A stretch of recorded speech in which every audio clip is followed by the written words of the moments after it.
Ah, the ever-enigmatic saga of President Donald Trump, a man who, against all conceivable odds and logic, found himself back in the White House, gracing us with his unparalleled wisdom and, of course, his signature art of the deal.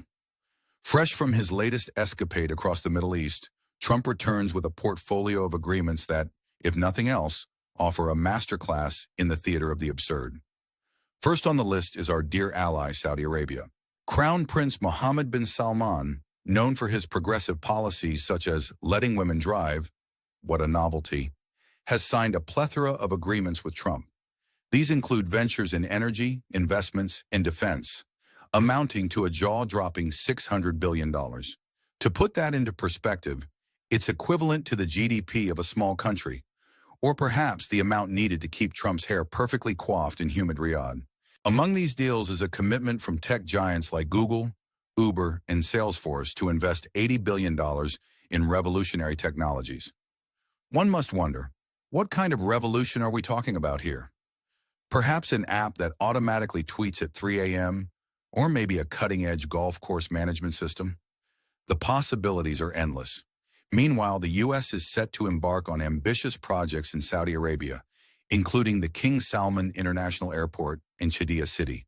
It's comforting to know that while American infrastructure crumbles, our companies are hard at work building theme parks in the desert. But don't worry, folks.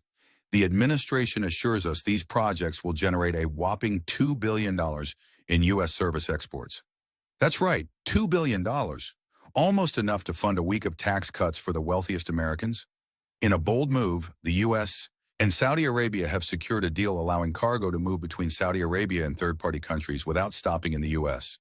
Because really, who needs customs and border checks when you've got the indomitable Trump stamp of approval?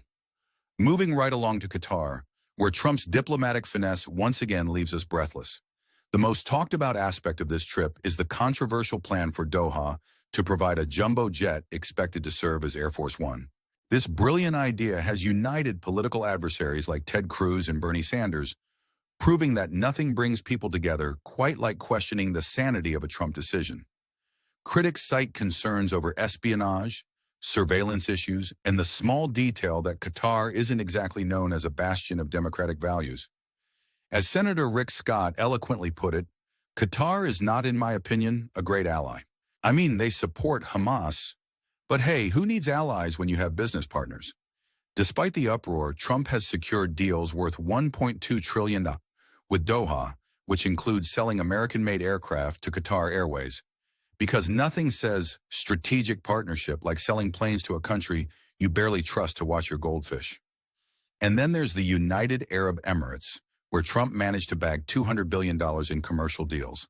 This includes a hefty commitment from Etihad Airways to invest in American-manufactured aircraft. Emirates Global Aluminum is also set to invest in an aluminum smelter project in Oklahoma, marking the first new smelter in the U.S. in 45 years. One can only assume this involves state-of-the-art technology, like perhaps the revolutionary use of aluminum foil in presidential hairpieces. The UAE and the U.S. have also cozied up in energy agreements, partnering with American oil giants to expand production. The White House promises this will help lower energy costs and create hundreds of skilled jobs, a truly noble endeavor, especially considering the UAE's exemplary human rights record.